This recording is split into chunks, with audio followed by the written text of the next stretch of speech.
सूत्र दिले आपल्याला आयताचे क्षेत्रफळ बरोबर लांबी गुणिले रुंदी, आहे की नाही. चौकोनाच्या वेगवेगळ्या प्रकाराचे क्षेत्रफळ काढत असताना पहिलं प्रकार आहे आयताचे क्षेत्रफळ. तुम्हाला इथं आकृती दाखवलेली आहे मी. 5 सेंटीमीटर लांब रुंदी आणि 8 सेंटीमीटर रुंदी. क्षेत्रफळामध्ये आपल्याला दिलेलं आहे लांबी गुणिले रुंदी, म्हणून डायरेक्ट लांबी गुणिले रुंदी लिहा. 8 गुणिले 5, 8 गुणाकारामध्ये 5 लिहिलं. 8 पंचे 40 चौरस सेमी. काही अवघड आहे का? तर काही सुद्धा अवघड नाही. जर तुम्हाला क्षेत्रफळ दिलं असेल तर इकडे लिहा, लांबी दिली असेल तर इथं लिहा. मग रुंदी काढायची असेल तर या लांबीने ह्या क्षेत्रफळाला भागाकार झाल्यानंतर तुम्हाला ऑटोमॅटिक त्याची रुंदी निघेल. म्हणजे या दोन्ही गोष्टीपैकी एक गोष्ट काढायची असेल, लांबी किंवा रुंदीमध्ये एक दिली असेल तर आपण काय करायचं आहे, इथल्या दिलेल्या एका गोष्टीने क्षेत्रफळाला भागायचं. उत्तर आलेलं जे असेल ते त्याचं दुसरी बाजू असेल हे लक्षात ठेवायचं आहे. लिहून घ्या. दुसरं सूत्र आपण पाहूयात. समांतरभुज चौकोनाचे क्षेत्रफळ बरोबर पाया गुणिले उंची. हा दुसरा चौकोनाचा प्रकार आपण पाहणार आहोत. याचं क्षेत्रफळ कसं काढायचं हे आपण पाहणार आहोत. तुम्हाला आकृती बाजूला दिलेली आहे. या ठिकाणी आकृती अशी दिली आहे. या दोन बाजू ज्या आहेत, दोन जोड्या ज्या आहेत बाजूंच्या, त्या समांतर आहेत. म्हणजे ही बाजू आणि ही बाजू या समांतर आहेत आणि सारख्या मापाच्या आहेत. त्याचबरोबर ही आणि ही बाजू, दोन्ही बाजू ज्या आहेत त्या सारख्या मापाच्या आहेत, म्हणून मी सारखं चिन्ह दर्शवलेलं आहे. आता याच्या सूत्रामध्ये आयताचे क्षेत्रफळ इथं फक्त लांबी गुणिले रुंदी हा शब्द वापरलाय आणि समांतरभुज चौकोनाच्या क्षेत्रफळामध्ये पाया गुणिले उंची हा शब्द वापरलाय. म्हणजे हा याचा पाया झाला आणि ही त्याची उंची झाली. लक्षात आलं काय सांगतोय मी? पाया आणि उंची. तर ही त्याची झाली उंची, पाया गुणिले उंची. तर आता आपल्याला काय काढायचे, याची उंची दिलेली आहे आपल्याला. उदाहरणार्थ याची उंची दिली 5 सेंटीमीटर, किंवा इथं आपण उंची काय करू, 3.5 सेंटीमीटर घेऊ.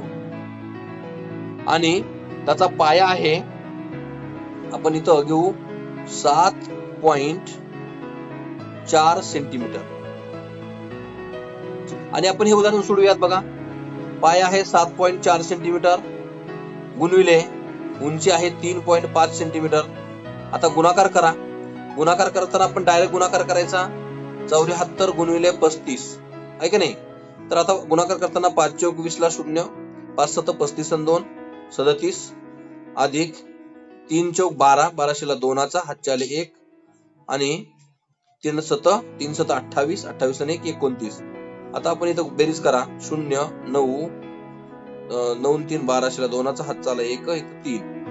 तर आता किती नंतर पॉईंट द्यायचा आपल्याला, 1 आणि 2 नंतर पॉईंट द्यायचा आहे, म्हणून 2 नंतर पॉईंट दिला. म्हणजे किती आला इथं 32.9 चौरस सेमी. किती? 32.9 चौरस सेंटीमीटर. तिसरं सूत्र आहे चौरसाचे क्षेत्रफळ बरोबर बाजू गुणिले बाजू. उदाहरण दिले तुम्हाला. या चौरसाचं एक बाजू 8 सेंटीमीटर आहे, म्हणजे बाजू 8 सेंटीमीटर आहे, तर क्षेत्रफळ काढा. बाजू गुणिले बाजू हे त्याचा फॉर्म्युला आहे. तर 8 बरोबर 8 गुणाकारामध्ये 8 म्हणजे 8 8 64 चौरस सेमी. आता याच्यामध्ये मी जर बाजूच्या वर्गाने सोडवलं, बघा, चौरसाचे क्षेत्रफळ बरोबर बाजूचा वर्ग हेही सूत्र आहे. बाजूचा वर्ग असा हे सूत्र आहे. याने जर आपण सोडवलं तरी उत्तर तेच येतं. 8चा वर्ग म्हणजे 8 8 64 चौरस सेमी. तुम्ही कोणतेही सूत्र वापरा, बाजूचा वर्ग वापरा किंवा बाजू गुणिले बाजू वापरा, उत्तर तुम्हाला तेच मिळणार आहे, हे लक्षात ठेवायचं.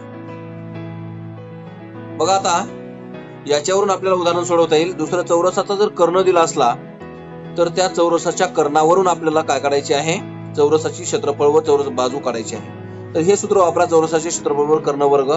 आता 5चा वर्ग भागिले 2, इथं किती आलं, 5 5 25, आहे की नाही. 5चा वर्ग किती, 5 5 25 भागिले 2, म्हणून उत्तर आलं इथं बे 1 बे बे 1 बे बे 2 4.5 12.5 उत्तर आलं. किती आलं, 12.5 चौरस सेमी. हा झाला काय, चौरसाचं क्षेत्रफळ झालं. आता तुम्हाला दुसरी गोष्ट विचारली, चौरसाची बाजू काढा. आता बाजू जर काढायची असेल, आहे की नाही, बाजू जर काढायची असेल तर पहिलं सूत्र वापरायचं, चौरसाचे क्षेत्रफळ बरोबर बाजूचा वर्ग वर्ग.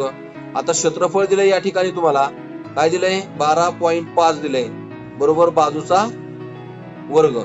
आता इथं काय करावं लागेल, 12.5 चं वर्गमूळच नाही, म्हणून आपण इथं वर्गमुळात लिहा 12.5 बरोबर बाजूचा बाजू, ही त्याची निघली काय बाजू. किती आली बाजू, 12.5 वर्गमुळामध्ये 12.5. कारण इथं आपल्याला याचं वर्गमूळ जर घ्यायचं ठरलं तर वर्गमूळ याचं मिळत नाही, म्हणून आपण दोन्ही बाजूचं वर्गमूळ घेतलं, म्हणून 12.5 याची काय झाली, ही बाजू निघली 12.5 वर्गमुळामध्ये. कशामध्ये, वर्गमुळामध्ये. तर अशा पद्धतीनं आपण हे उदाहरण सोडवू शकतो, हे लक्षात ठेवायचं आहे. समभुज चौकोनामध्ये सर्व बाजू सारख्या मापाच्या असतात, म्हणून चौरस हा सुद्धा समभुज चौकोन होऊ शकतो, परंतु समभुज चौकोन हा चौरसच असेल सांगता येत नाही, अशा पद्धतीने असू शकतो. तर त्यावेळेस आपल्याला कर्णची लांबी दिलेली असते. आता आपल्याला या ठिकाणी दोन्ही कर्णाची लांबी दिलेली आहे, त्याच्यावरून आपल्याला क्षेत्रफळ काढायचे. तर मग आपण काय वापरायचे ते सूत्र, समभुज चौकोना क्षेत्रफळ बरोबर 1/2 कर्णाच्या लांबीचा गुणाकार, म्हणून 1/2 गुणले कर्णाच्या लांबीचा गुणाकार म्हणजे किती, 10 × 8, बे 1 बे, बे 5 10, म्हणजे 5 गुणाकारामध्ये 8, एक लिहायची गरज नाही, म्हणून 5×8 40 चौरस सेंटीमीटर हे मिळालं त्याचं आपल्याला उत्तर. आता या ठिकाणी एक लक्षात ठेवायचं आहे, हे दोन कर्ण आहेत समोरासमोरच्या शिरोबिंदूला जोडणारे. तर मग हे दोन कर्णाची लांबी तुम्हाला दिलेली असेल अनुक्रमे, किंवा तुम्हाला या समभुज चौकोनाचे क्षेत्रफळ दिलेले असेल आणि एक कर्ण दिलेला असेल. मग आता समभुज चौकोनाचे क्षेत्रफळ तुम्हाला दिलेलं आहे, एक तुम्हाला काय दिलाय, इथं कर्ण दिलाय. तर मग आपण काय करायचं आहे, अगोदर या 1/2 त्या कर्णाला भागून घ्यायचं, आणि मग जे उत्तर उरेल त्यांनी काय करायचं, इकडं क्षेत्रफळाला भागायचं, आणि मग तुम्ही भागाकार केला तर तुम्हाला दुसरा कर्ण मिळेल ऑटोमॅटिक, हे लक्षात ठेवायचं आहे. समलंब चौकोनाचे क्षेत्रफळ बरोबर 1/2 गुणले समांतर बाजूंच्या लांबींची बेरीज. आता ह्या झाल्या समांतर बाजू AD आणि BC. तर मग आपण इथं सोडूयात 1/2 गुणिले समांतर बाजू 5 + 8, कंसात घेऊ आपण 5 + 8 गुणिले उंची, उंची म्हणजे 4. आता काय करा, 1/2 गुणिले, आधी बेरीज करून घेऊयात, 8 आणि 5 13 गुणवले 8 4. आता बघा या दोन्ही काय करा, 4 ला भागा, बे दोन्ही 4, शिल्लक करायला 1 लिहायची गरज नाही, म्हणून 13 गुणवले गुणाकारामध्ये 2, 13 दोन्ही 26 चौरस सेंटीमीटर. लक्षात, अशा पद्धतीने हे उदाहरण सोडवायचं आहे. आता याच्यामध्ये दुसरी एक गोष्ट आहे, जर तुम्हाला उंची दिली नसेल आणि समांतर बाजूंच्या लांबींची बेरीज दिली, उंची दिली नाही आणि क्षेत्रफळ दिलं, तर मी अगोदर सांगितल्याप्रमाणे सोडवायचं. या ठिकाणी काय करायचंय, या दोन्ही आपल्याला या बाजूंच्या बेरजेला अगोदर भागून घ्यायचं, आलेल्या भागाकारांना समलंब चौकोना क्षेत्रफळाला भागायचं, तुम्हाला उंची मिळून जाईल. अशा पद्धतीने सोडवायचं आहे. दिलेल्या उदाहरणामधील मापे सूत्रामध्ये ठेवली की ऑटोमॅटिक आपल्याला उत्तर मिळतं, म्हणून कर्णाच्या लांबीचा गुणाकार म्हटलंय, म्हणजे 8 गुणविले 2.5. बघा आता अगोदर भागाकार करून सोपं जातं, बे 1 बे,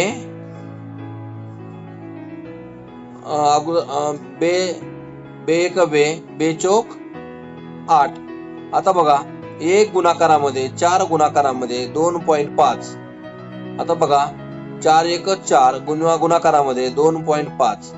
आता गुणाकार करा, 4 25 ला 0, 4 2, 4 2 8 आणि 1, 8 आणि 2 10, म्हणजे उत्तर किती आलं या ठिकाणी, तुम्हाला 1 नंतर दशांश द्या, 10 चौरस सेमी, चौरस सेमी उत्तर मिळालेलं आहे. मग आता पहा, आपण इथं हे शून्य नाही दिलं, 10 लिहिलं तरी चालतं. फक्त इथं शून्य द्यायची नंतर गरज नाही, नाही दिलं तरी चालतं. फक्त 10 सेंटीमीटर असं उत्तर आलं तरी आपलं बरोबर आहे, हे लक्षात ठेवायचं आहे.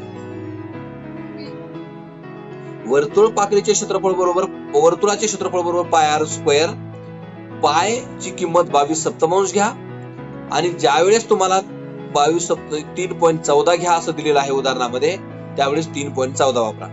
आपण या ठिकाणी लिहूयात. मग इथं दिलेलं नाही म्हणून 22 सप्तमांश गुणिले आर चा वर्ग म्हणजे 14 चा वर्ग. बघा 22 सप्तमांश गुणिले 14 गुणिले 14, 7 दोन्ही 14 म्हणून 22, गुणाकारामध्ये 2 गुणाकारामध्ये 14, 22 दोन्ही 44 गुणिले 14, गुणाकार करा. कसा गुणाकार करायचा? 14 गुणिले 44, 4 चौक 16, हातचा उरला 1, 4 1 4 आणि 1 5.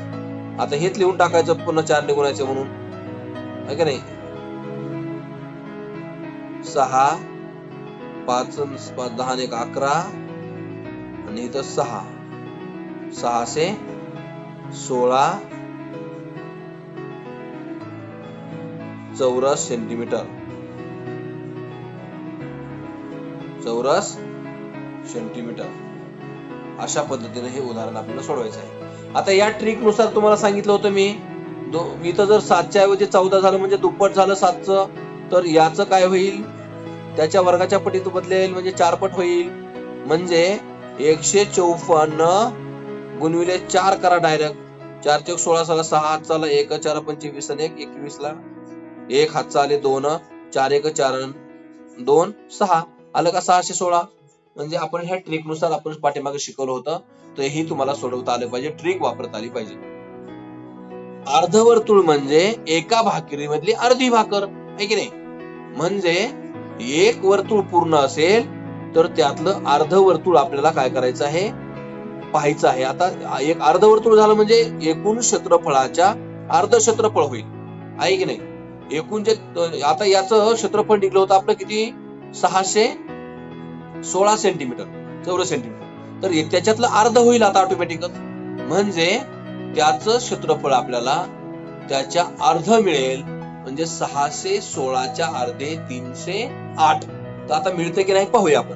बघा 1/2 गुणिले पाया म्हणजे 22 सप्तमांश गुणिले आर चा वर्ग म्हणजे 14 चा वर्ग. आता पहा 1/2 गुणिले 22 सप्तमांश गुणिले 14 चा वर्ग म्हणजे 14 गुणिले 14, 7 1 7 7 2 14, 2 1 2 2 7 14. आता पहा 22 गुणिले 2 गुणिले 7. बघा 22 दोन्ही 44 गुणिले 7 बरोबर 7 चौक 28, हातचे उरले 2, 7 दोन्ही 7 चौक 28, हातचे उरले 2, 7 दुने 14 2 16, 14 2 16. आपलं या ठिकाणी चौरस सेंटीमीटर, चौरस सेंटीमीटर.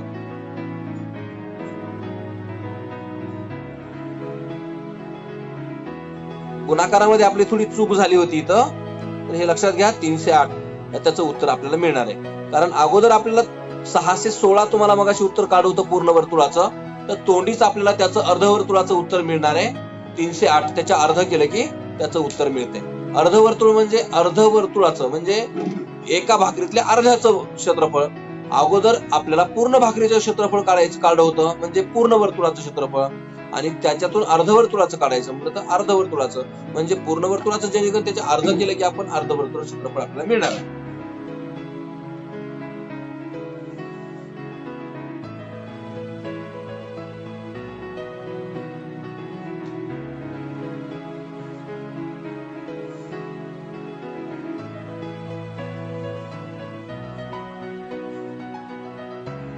माग तुम्हाला पाठीमागे ट्रिक सांगितली होती मी, वर्तुळाचं क्षेत्रफळ परिघ, त्याचबरोबर त्याचं रेडियस आणि डायमीटर या 4 गोष्टीपैकी तुम्हाला एक गोष्ट दिली असेल तर तुम्हाला त्याचं दुसऱ्या सर्व गोष्टी एकाच ट्रिकनुसार काढता येतात हे तुम्हाला शिकवलेलं आहे पाठीमागं. त्याच ट्रिकचा वापर करायचा आहे आपण, म्हणजे तुम्हाला लवकर उत्तर मिळेल. गुणाकारामध्ये आता आपलं जसं चुकलं होतं तसं गुणाकारामध्ये कधी कधी काय होतं माहितीये का, तर गुणाकारामध्ये चूक होते म्हणून ट्रिकचा वापर करायचा. वर्तुळ पाकळीचे क्षेत्रफळ काढत असताना थिटाची किंमत या ठिकाणी आपल्याला दिली 60 डिग्री, किती 60 अंश भागिले 360 डिग्री गुणविले 22 सप्तमांश गुणविले रेडियस दिली आपल्याला 14 सेंटीमीटर म्हणून 14चा वर्ग. आता इथं काय करा, आपण या दोन्हीचा भागाकार करून घ्या म्हणजे सोपं जाईल, आहे की नाही. म्हणून आपण इथं दोन्हीचा भागाकार केला तर 0 0 कटलं, 6 1 6, 6 6 6 36 म्हणजे 1/2 किती मिळालं इथं 1/2 मिळालं किंवा 1/6 मिळालं, सॉरी 1/6 मिळालं गुणिले 22/7 इंटू 14 इंटू 14. तर इथं काय करा, भागा 7 1 7, 7 2 14. आता 6 ने 14ला भाग जात नाही म्हणून असंच ठेवा. म्हणून आपण या ठिकाणी काय केलं मग, तर अगोदर गुणाकार करून घ्या आणि त्याला 22 गुणिले 2 गुणिले 14, 22 गुणिले 2 गुणिले 14 भागिले 6. आता पहायचा गुणाकार करा, 22 2 44 गुणिले 14 भागिले 6. 6 ने भाग पूर्णपणे जातो की कोणत्या संख्येला, तर जात नाही. म्हणून शेवटी एक गुणाकार करा, 14 8 14 42 14 चौक 56 ला 6 4 5, 14 चौक 56 आणि 5 किती झाले 61, आहे की नाही, भागिले 6. आता बघा भाग जातो का नाही दिला तर दशांश मध्ये द्या. 6 1 6, 6 1 6, खाली उरले काहीच नाही म्हणून शून्याचा भाग दिला 1. आता झाले 16, 6 2 12, खाली उरले पुन्हा 4, किती उरले तर 4 उरले, 40 झाले, 6 6 36, पुन्हा 4 उरले म्हणून आपण इथपर्यंतच घेतलं, आहे की नाही. मग इथं काय झालं 102.6 चौरस सेंटीमीटर. इथं पूर्ण भाग गेलेला नाही, इथं मी एक माझ्या मनाचं उदाहरण घेतलं होतं म्हणून इथं पूर्ण भाग गेला नाही. पण तुम्हाला जे पुस्तकामध्ये उदाहरण दिलेलं असतं ते इथं पूर्णपणे भाग जातच असतो, हे नक्कीच लक्षात ठेवायचं आहे. पूर्णपणे तुम्हाला भाग गेलेला जातच असतो. उदाहरण जे दिलेलं असतं तुम्हाला पुस्तक परीक्षेमध्ये त्याला पूर्णपणे भाग गेलेला असेल, इथं पूर्णपणे भाग गेलेला नाही. परत 6 6 येणार आहे म्हणून मी इथं 6च लिहिले, हे लक्षात ठेवा. तर हे सूत्र वापरत असताना आपण दोन्ही प्रकारे काढू शकतो. म्हणजे मोठ्या वर्तुळाचं क्षेत्रफळ काढून त्यात लहान वर्तुळाचं क्षेत्रफळ वजा केलं की आपल्याला रस्त्याचे क्षेत्रफळ मिळणार. परंतु डायरेक्ट जरी आपण उत्तर याचं शोधलं तरी आपल्याला काढता येतं. म्हणजे 22 सप्तमांश कंसात आर, आर म्हणजे मोठा आर कोणता आहे 14 चा वर्ग वजा कितीचा वर्ग 7 चा वर्ग. आता आपण एक सोडून घेऊयात, 22 सप्तमांश कंसामध्ये 14 चा वर्ग आणि 7 चा वर्ग, आहे की नाही. असं 14 चा वर्ग लिहून घ्या. 14 चा वर्ग किती तर 196 आणि 7 चा वर्ग किती 7 7 49. आपण अगोदर काढून घेतला. 22 सप्तमांश कंसात वजाबाकी करा, 16तून 9 गेले उरले 7 किंवा गुणाकार डायरेक्ट केले तरी चालेल. 16तून 9 गेले 196 वजा 49. इथं 16तून 9 गेले खाली उरले 7 4 1 किती उरले 147, आहे की नाही. तर 7 ने भाग जातो का, आता जातो. 7 1 7, 7 2 14 आणि 7 एक 7. किती उरले मग खाली? तर आता 22 गुणवले 21 याचा गुणाकार करा. 22 एक 22, खाली उरले 2, 22 दोन्ही 44, 44 आणि 2 46, 462 चौरस सेमी. 462 चौरस सेमी. आता पहा, आपण हेच उदाहरण या दुसऱ्या पद्धतीनुसार सोडून